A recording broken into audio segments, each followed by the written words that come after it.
ఏపీలో రేషన్ అక్రమ బియ్యం రవాణాపై ప్రభుత్వం కీలక నిర్ణయం తీసుకుంది.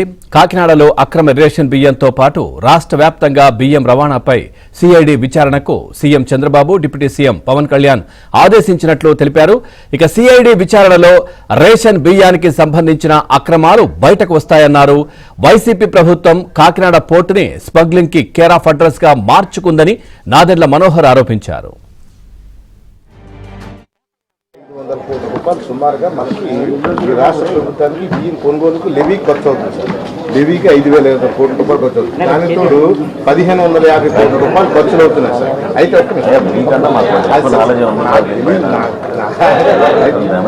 క్యాష్ ఇమ్మని అడుగుతున్నాం సార్. నేనేంటంటే బియ్యం వాళ్ళు ఎవరైతే ఇక రేషన్ బియ్యం స్మగ్లింగ్ పై CM Chandrababu, deputy CM Pawan serious గా ఉన్నారంటున్న మంత్రి నాదెండ్ల మనోహర్ తో మా correspondent Naidu face to face ఇప్పుడు చూద్దాం. ఉత్తరాంధ్ర జిల్లాలో ధాన్యం సేకరణ అలాగే కొనుగోలు అంశంపై మనతో మాట్లాడడానికి పౌర సరఫరా శాఖ మంత్రి అలాగే పార్టీ సీనియర్ నేత నాదెండ్ల మనోహర్ గారు ఉన్నారు. మరింత సమాచారం తెలుసుకుందాం. సార్, ఈరోజు కలెక్టర్ ఆఫీసులో మీరు కాన్ఫరెన్స్ నిర్వహించారు. ఏ నిర్ణయం తీసుకున్నారు సార్?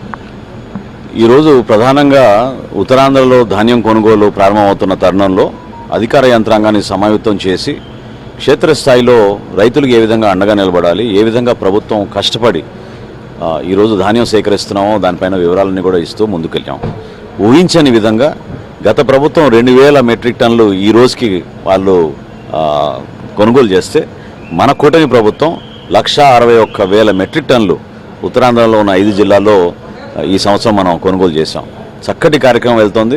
రైతులకి 8 గంటలు, 4 గంటలు, 24 గంటల లోపే వాళ్ళు ఎప్పుడైతే ధాన్యాన్ని తీసుకొచ్చి మిల్ దగ్గర చెప్తారో ఇమీడియట్గా మనం వాళ్ళ అకౌంట్లోకి ఈ డబ్బులు పడే విధంగా మనం ఏర్పాటు చేశాం. గౌరవ ముఖ్యమంత్రి గారు చాలా స్పష్టంగా ఈరోజు ఇందాక టెలికాన్ఫరెన్స్లో కూడా చెప్పారు, చివరి గింజ వరకు మనం కొనే విధంగా అందరూ అప్రమత్తం అవ్వాలి. ఈ రైతు సహాయ కేంద్రాల్లో కూడా తేమ శాతం విషయంలో కానివ్వండి, లేదా మిల్లర్లతో సమయతం చేయడం కానివ్వండి, ఎక్కడ కూడా పొరపాటు జరగకుండా ఉండాలనేది చాలా క్లియర్గా ఆయన చెప్పడం జరిగింది. ఆ ఇన్స్ట్రక్షన్స్తో పాటు రాబోయే 5 రోజుల్లో మేము విస్తృతంగా పర్యటించబోతున్నాం ఉత్తరాంధ్రలో.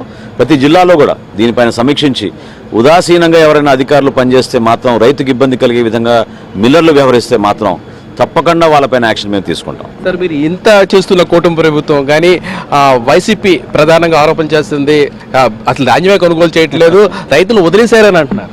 ఏమండి, దాదాపు ఒక కృష్ణా జిల్లా తీసుకుందాం. ఒక కృష్ణా జిల్లాలోనే ఎక్కడైతే వీళ్ళు కావాలని హడావడి చేస్తున్నారో 170% గతం కన్నా ఎక్కువ కొనుగోలు ఆల్రెడీ ఇప్పటికే చేశాం.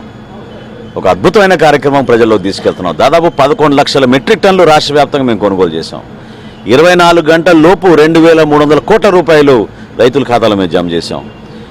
అక్కడ వాతావరణంలో మార్పులు వచ్చింది కాబట్టి 30 రోజుల్లో జరగాల్సిన ప్రక్రియ 3 రోజులకి పరిమితమైంది. కృష్ణా జిల్లాలో రైతులు ఆందోళనలో ఉన్నారు. మేము కూడా నిలబడ్డాం. క్షేత్రస్థాయిలో అధికారులు కూడా పాపం కష్టపడ్డారు. కానీ రైతుల ఆందోళనతో హడావిడిగా అక్కడ డ్రైయర్ ఫెసిలిటీ ఎక్కువ లేదు మిల్స్లో కృష్ణా జిల్లాలో. కాబట్టి తేమ శాతం ఎక్కువ ఉందనే ఉద్దేశంతో వాళ్ళు కొన్ని సమస్యలు తీసుకొచ్చారు. ఆ సమస్యలు అధిగమించే విధంగా ఇప్పుడే గౌరవ ముఖ్యమంత్రి గారు ఇన్స్ట్రక్షన్స్ ఇచ్చారు. తప్పకుండా ఎక్కడ కూడా పొరపాటు జరగకుండా ఇంత చక్కగా జరిగే ఈ కార్యక్రమాన్పైన కావాలని పని కట్టుకొని బురద జల్లడానికి జగన్మోహన్ రెడ్డి గారు వాళ్ళ పార్టీ ప్రయత్నిస్తున్నారు తప్ప చాలా అద్భుతంగా కూటమి ప్రభుత్వం రైతు పక్షాన్ని నిలబడింది. ఆ భరోసా నేను కూడా స్వయంగా వచ్చి క్షేత్రస్థాయిలో పర్యటించేస్తున్నాను. రేషన్ బియ్యం అక్రమ రవాణా జరుగుతుంది, మీరు ఉక్కుపాదం మోపుతున్నారు, అయినా సరే విమర్శలు వస్తున్నాయి. దీన్ని ఎలా చూస్తారు? వ్యవస్థలో మార్పు రావాలి, వస్తుంది, ఆ నమ్మకం నాకుంది. గౌరవ ముఖ్యమంత్రి గారిని, అదేవిధంగా గౌరవ ఉప ముఖ్యమంత్రి గారిని ప్రత్యేకంగా నేను ధన్యవాదాలు తెలుపుకుంటున్నాను. ఈరోజు సిబిసిఐడి ఎంక్వైరీ ఆర్డర్ చేసినందుకు. తప్పకుండా ఆ ప్రక్షాళన దిశగా ముందుకెళ్తున్నాం. ప్రతి కార్యక్రమం కూడా ఈ కుటుంబ ప్రభుత్వం చేసేది నిజాయితీగా, ఒక సమర్థవంతంగా పరిపాలన ఏ విధంగా ఉందనేది చేసి చూపిస్తాం. Thank you very much sir. ఇది మొత్తం మీద పరిస్థితి.